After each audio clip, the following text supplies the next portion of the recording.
Hey, hold on. Hey, hold on. Rockets on a what? 8-game win streak. 10 of the last 11. Ball popping and moving all the way around. Boys getting assists. Folks are setting off ball screens. Folks is trying to get open off the ball. People is moving all around the place. Driving, kicking, cutting. No stagnation. No isolations. Almost a collapse in the fourth quarter in crunch time, sort of kind of crunch time. So with the late success that we having, one can only assume that Fred VanVleet is back. Yes, he must be out there, bro. He is out there because we getting assists. Not tonight, but we usually lately we're getting assists. Boys is diving, cutting, moving, setting off ball screens, and actually running a functional NBA offense. Turnovers is reduced from what they were before. All of this should mean that Fred VanVleet is back. That's what this means to me. This means that Fred VanVleet is back. The ACL has a miraculous healing factor to it, and the doctors in Houston at Methodist or Bentalb or whatever the hell medical facility Fred is at, he is miraculously healed, and Fred VanVleet has returned to the Rockets, which is why the offense looks like an NBA functional offense now. That's the only reason. Because I was told the Rockets are in. That's what I was told. I don't make it up. I'm just regurgitating what was fed to me. That's all I'm doing. I'm sorry to disappoint anybody, but these are just the facts. Okay? Rockets offense look good equals Fred VanVleet back. Rockets win, we Fred VanVleet back. That's what that means. I don't make the rules. Somebody else does. Not me. I'm a nobody. But anyway, all jokes aside, good win for the Rockets tonight. I do not give a flying hell that Joel Embiid was not playing tonight. I don't care. I do not care. I don't care about no other team's injuries. All I care about is how we playing. Because the other team come in, wounded animal, they coming to take your lunch money, though. They're not lacing them up to lose. I keep telling y'all, nobody lacing them up to lose. I don't care. Just like when we play teams and we lose, we mad because we lost because, well, damn, we don't care if Fred VanVleet and Steven Adams not there. We're trying to win. Nobody trying to hear these weak-ass excuses. Nobody. That's shit for the birds. I ain't trying to hear all that.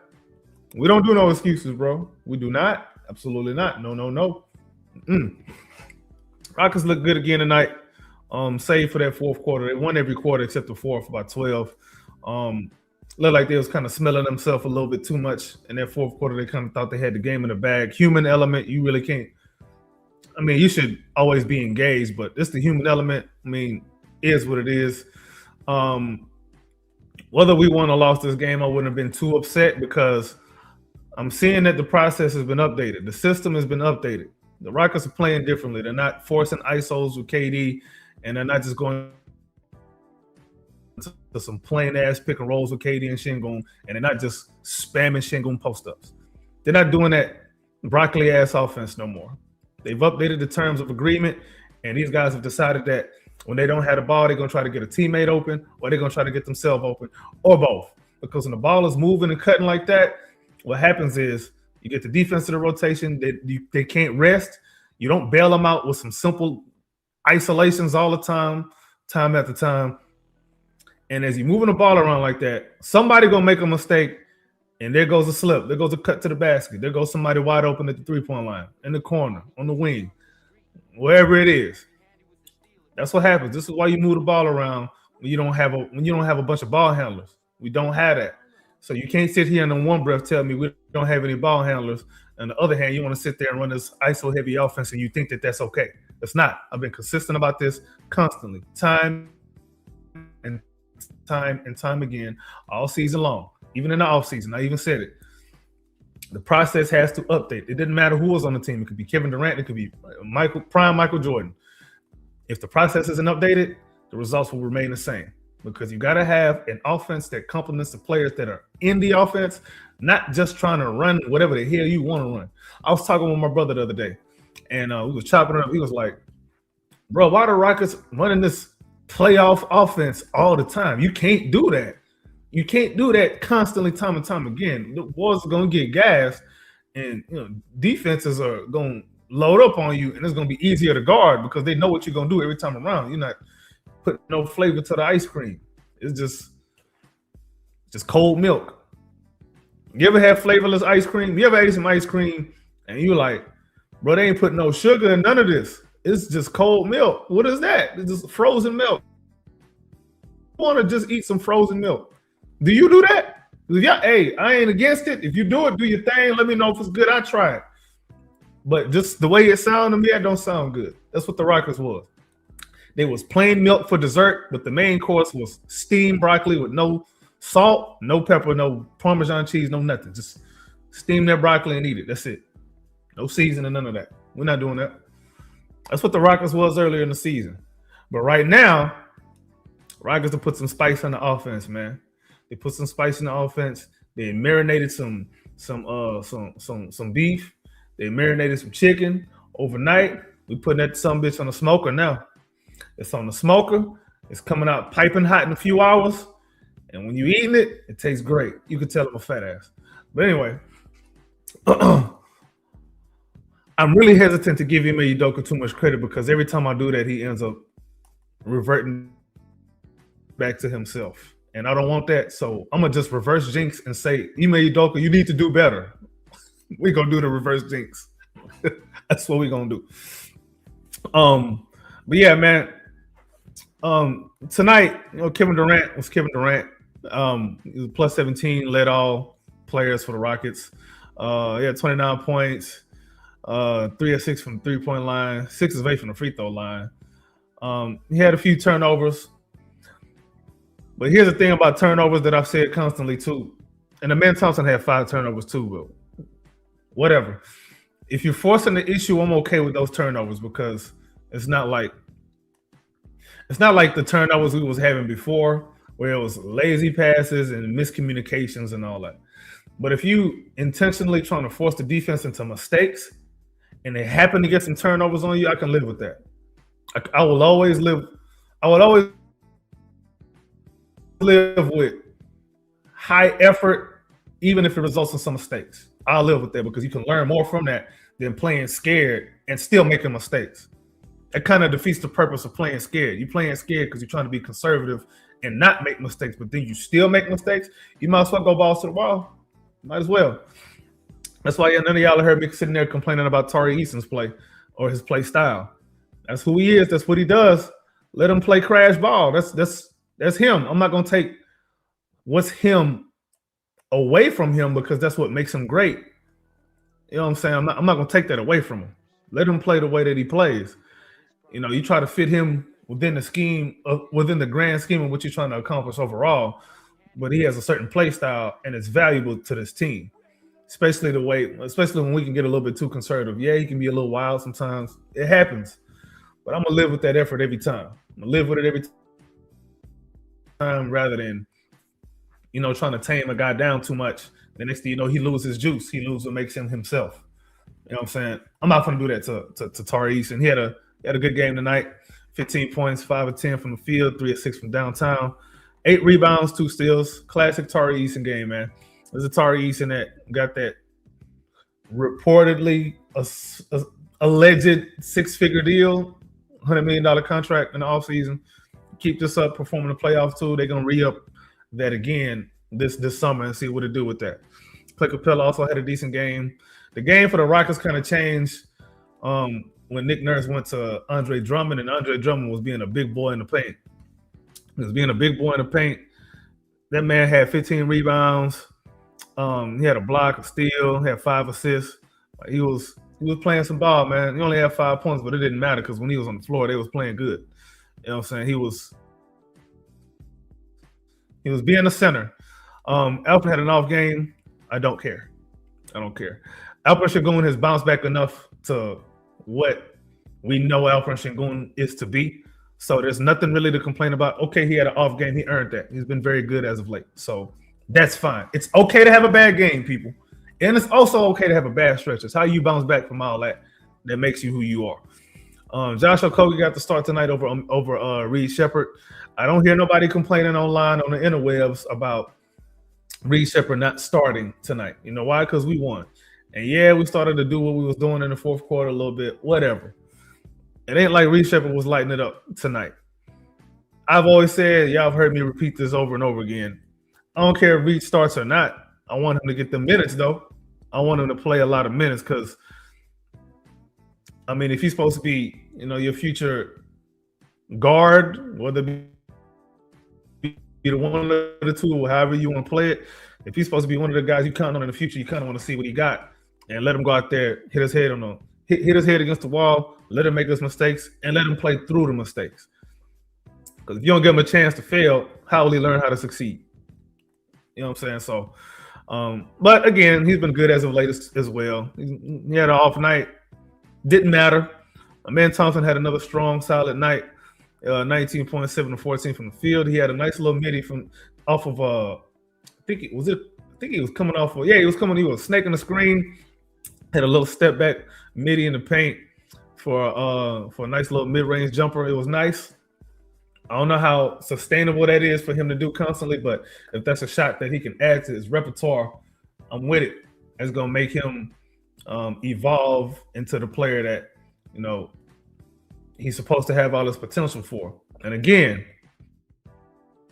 I'm talking to all the people that say Amen Thompson on one hand got all this potential, but on the other hand, you want him to just stick around in the dunker spot and play like that. No, you cannot tell me that this guy has all of this potential and you don't let him go out there and explore his potential and expand his game. You can't have it both ways. I don't know what's wrong with some of y'all, but y'all be wanting to have it both ways. I know it was LGBTQ night tonight at Toyota Center, but tonight we're not having it both ways. We're not doing that. Okay? We're not doing that. So I need y'all to make up your mind and figure out what side of the fence you want to be on and which side you want to stay on. That jumping back and forth, you're going to hurt yourself.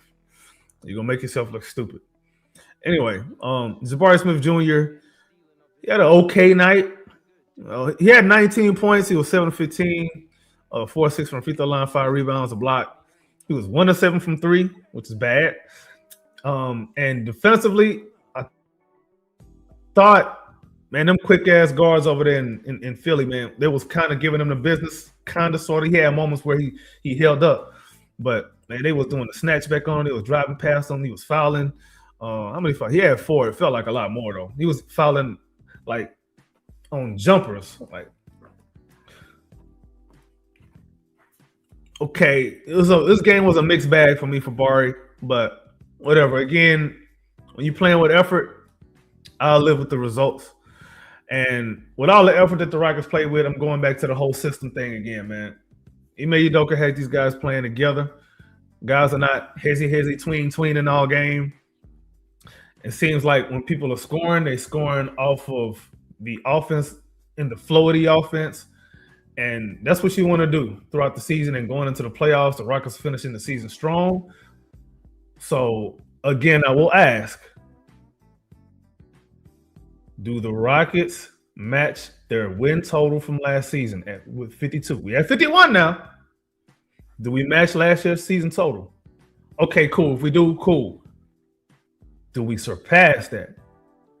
Both of those things are on the table as of today, 4/9/2026. Both of those things are on the table today. About a week or two ago, I can't remember, we were sitting at, I think we were sitting at like 43 wins or so. And I was like, hey, what happens first? Do we get to 50 wins or 30 losses? Or do we even get to 50 wins? You know what I'm saying? We still ain't touched the 30 losses yet, and we've surpassed the 50 wins. So they're coming together at the right time, going into the playoffs. Just for my own ego's sake, I really want them to surpass the win total from last year because big picture, let's say we win 53 wins, right? 53 wins, more than a season ago when we were mostly healthy a season ago. This year, No Fred VanVleet. Half the season gone by Steven Adams with the missing of back-to-backs and being out for surgery on his ankle. All right. That's one thing. Well, that's two things. Three things. We go into the playoffs, make a little bit of a run. Some of these young guys grow up a little bit. Me being conservative, I'm just throwing it out there. Rockets make it to the Western Conference Finals with the young guys growing up, even if they lose. The fan base should have a renewed confidence in Ime Udoka if these are the things that are happening. Big picture. Once again, I'm going to repeat myself. 53 wins, which is more than a season ago. No Fred, no Steve-O. Playoffs, home court in the first round. Let me say that. Let me add that in there. Home court in the first round. Or maybe it don't matter. That don't matter. Playoffs, Western Conference Finals, however it ends, it ends. But if Udoka is doing a good enough job to get this team all the way to that point, all things considered, we should have a renewed confidence in Ime Udoka. We should. And I've been one of his harshest critics. And I never said not once. Never in my life, not once have I said we need to get rid of Udoka, we need somebody else. I never said none of that. Nobody can pull up any clips. You can't pull up any tweets or me even insinuating that we should get rid of Ime Udoka. All I ever said is update the process, create a process, have a system. Because what we were doing before offensively was not working. And I also said I was never really worried about him defensively either. I always knew he would get that figured out. He always... That's what he does. That's his bread and butter. That's his calling card. He's going to get that done. We know that. It was the other end of the floor where we had all of the question marks. Them question marks have reduced. There's not as many question marks as before. Amen Thompson is running that point guard position a lot better than started the season. The offensive system that we're running with all of the ball movement and man movement, I think it fits this team. Now, this is where the Steve-O and the Fred stuff comes in. All of that offensive rebounding by Steve-O and all of the safe space, no turnover stuff from Fred VanVleet, these are things that complement a good system. These are not things that these are not things that help you reach your ceiling. They're not. They're things that help you avoid the floor. On a night when you're at that point, all them extra possessions come in handy because you're having an off night, but you're getting more chances, more bites at the apple to correct that by not turning the ball over and getting more offensive rebounds and winning that possession battle. You don't build an offense around offensive rebounds. And then not having turnovers can mean one of two things. Either you're being super conservative and you're not pressing the issue, or you still running a good offense or a decent offense and you're just not turning the ball over. Like, it's just really just that simple.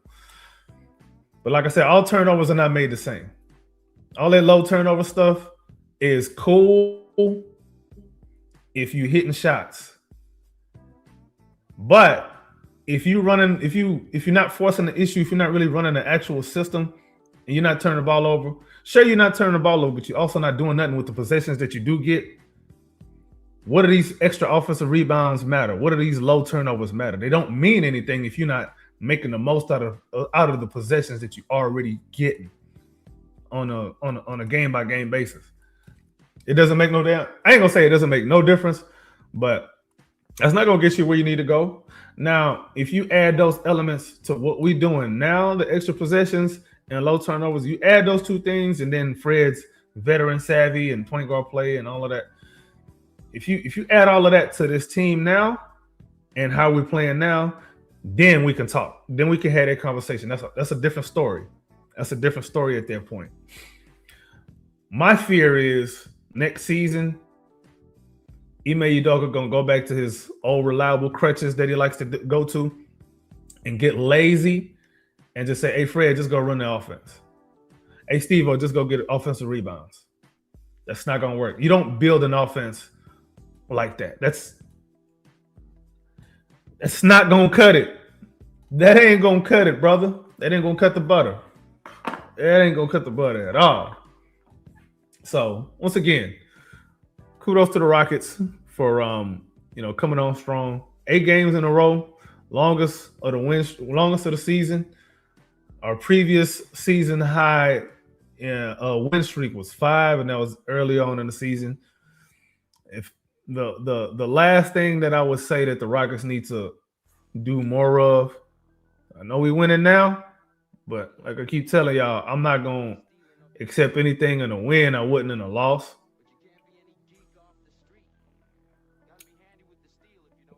Them 3-point shots, man. Now, my one caveat on the 3-point shooting is if the other team isn't shooting like 10 more 3-point attempts than us. If we're keeping them relatively close, I can live with it, but I still prefer us to find more ways to get more 3-point shots. It would be a real nice bonus if we averaged more 3-point attempts than we allowed. This is not me talking about makes. It's not me talking about makes. I'm just talking about just the attempts. If we can find a way to get more 3-point attempts, that would really put us over the top with the way that we are playing. Or maybe the way that we are playing will not allow for us to take a high volume of 3-point shots. Maybe that's the case too. I'm okay with that being the case, so long as we still moving the ball like we are and we moving off the ball like we are. And defending the opposing 3-point line the way that we are. Those things are key. If we can stick to that, formula, I think we'll give ourselves a decent chance to make some noise in the playoffs. Now, I'm not gonna be ridiculous and say that I expect us to win a championship this season. It's still on the table though, but I'm not gonna be ridiculous and be like, "Hey man, we got to win a title this year." That is ideal, because for the reasons I've said before. Because if not, we're gonna start looking at other young guys to get rid of, and we're gonna start making some decisions out of desperation in a position of weakness instead of making decisions in a position of strength. You get more doing one than you do with the other, if you understand what I'm saying. Another thing I want to touch on this before I get out of here is I've been doing this thing on Twitter where, well, never mind, it don't even apply to this game. So I've been tracking shot attempts, like the three highest shot takers.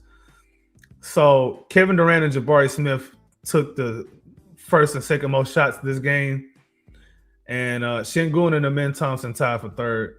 But my rule of thumb is you can't have two non-shooters taking. You can't have two non-shooters taking 2 of the 3 most shot attempts on the team for us to be successful. We can't do that. Generally speaking, on any team, but especially for us, because we already don't take enough 3-point shots to begin with. So for the Rockets offense to continue to do what it's doing, and this is how I know that the Rockets offense is looking a whole lot better, and it's actually a functional offense. When you look at Jabari Smith Jr. shots, because typically he eats in the flow of the offense. If he's getting shot attempts, if he's in the top 3 in shot taking every game, the offense was flowing. If Jabari Smith Jr. is taking 1, 2, or the first, second, or third most shots in the hierarchy, I ain't saying he's first, second, or third best player. Please don't get that misconstrued, because I know y'all like to misconstrue stuff. I know you do. I know you want to do it, and that's your prerogative. But you're an idiot if you are, because I'm telling you this is not what I'm saying. If Jabari's shot attempts are in the top 3 shot takers for the team, that means that the offense was flowing. That's all I'm saying. Don't add nothing else to it. I am just leaving it at that. That means is the offense is flowing. That's all that means, because he takes good shots for the most part. He has his moments, but just like everybody else, they got their moments. But rule of thumb, cannot have 2 non-shooters in the top 3 shot takers in the game. You can't do it. Rule of thumb. It's been holding true for the past, I don't know how many games. Obviously, there may be some games here and there where that doesn't apply, but it's just a general rule. It's not you must have you cannot absolutely have 2 non-shooters taking a third most shots on the team. That's not what I'm saying. But anyway, I know somebody gonna take that and turn it into something that I didn't say. That's on you. But if you do, please understand that I will block you from every platform I can. You will be blocked. I don't have time for that. You're gonna sit there and take my words. Anyway, I think we're gonna go ahead and call it. We're gonna go ahead and call it. Shout out to these Rockets, man. Hold on, before I call it, let me see where we at in the standings right now. So ESPN.com standings. All right, so currently the Rockets are 4th. The Rockets are the 4th seed right now. We are a game behind the Denver Nuggets, who refuse to lose as well. They on a 10-game win streak. They just not. The top 4 teams in the West: OKC, San Antonio, Denver, and Houston. OKC on a 7-game win streak. San Antonio 2-game win streak. Denver 10-game win streak. Rockets 8-game win streak. Yeah, that's good to see. That's good to see that the Rockets are in that conversation and finishing strong. The Rockets do have the 3rd best point differential in the Western Conference at 5.0. Obviously, Oklahoma City is number 1 at 12.1, and then San Antonio at 8.4. So, with all the complaining that we did during the season, it was all valid too. All of it was valid. I ain't took nothing away that I said. I ain't walked nothing back. Nothing. I ain't walked nothing back. I said what I saw, and people had a problem with it. That's up to them. I can't control your thoughts on my thoughts. I cannot control what you think about what I think. I can't. But I'm going to still say what I think. If you hate it that bad, move around. You ain't got to listen. You ain't got to be here. You can go somewhere. Don't watch me. Leave me alone. I'm a nobody anyway. But get on these Rockets, man. The Rockets now have they now have a winning road record. For a while, we had a losing road record. 22-19 on the road, 29-10 at home. Yeah, man, I'm happy about what I'm seeing. I really am. I'm really happy about what I'm seeing. Finally, man. Hopefully, we can finish the season off on a 10-game win streak. Hopefully, we can finish the season off with more wins than a season ago. And hopefully, y'all like and subscribe to the Rockets Propaganda channel. Follow me on Twitter /X at AKinfinity_VVS. I'm your mans. Follow me on TikTok too at Rockets.propaganda. I'm over there too. Follow me. Tell me what's up. If y'all got any thoughts on this, let me know. Hit me up on whatever the hell platform you want. And let me know what you're thinking. I don't bite. Unless you act stupid. We out. Put it in the